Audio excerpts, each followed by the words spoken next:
आपल्याकडे सगळं असूनही आपण थांबतो, पण एक मुलगी आहे जिला दिसतही नाही पण तिने पूर्ण समुद्र जिंकलाय. नागपूरची जलतरणपटू ईश्वरी पांडे. नाव लक्षात ठेवा, कारण ही गोष्ट फक्त एका रेकॉर्डची नाहीये, तर तिच्या जिद्दीच्या कमाल मर्यादेची आहे. जन्मापासूनच दोन्ही डोळ्यांनी न पाहू शकणारी ईश्वरी, पण तिचं स्वप्न मोठं होतं, समुद्र पार करण्याचं.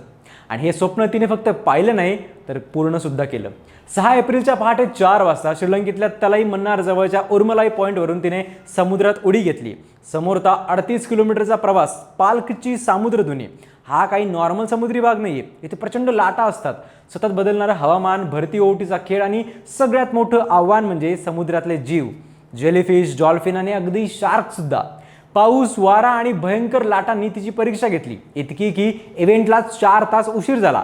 पण एकदा सुरुवात झाल्यानंतर ईश्वरी थांबलीच नाही. ती सलग 11 तास 15 मिनिटं पोहत राहिली, थकवा, वेदना, भीती सगळं काही मागे टाकत.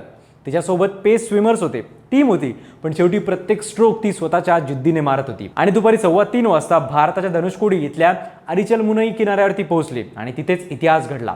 ईश्वरी पांडे जगातली पहिली दृष्टिहीन महिला ठरली जिने ही अवघड समुद्री मोहीम पूर्ण केली. पण ही फक्त एक यशोगाथा नाहीये, तर आपल्या सगळ्यांसाठी एक आरसा आहे. आपण छोट्या अडचणींना कारण देऊन थांबतो, आणि इथे एक मुलगी जिला दिसतही नाही पण स्वप्नांची दिशा माहिती आहे, ईश्वरी आपल्याला सांगते की स्वप्न जर खऱ्या अर्थाने मोठी असतील तर समुद्र सुद्धा छोटा वाटतो. कशी वाटली तुम्हाला ही इन्स्पायरिंग स्टोरी? कमेंट्समध्ये नक्की सांगा आणि फॉलो करा लगावबत्ती.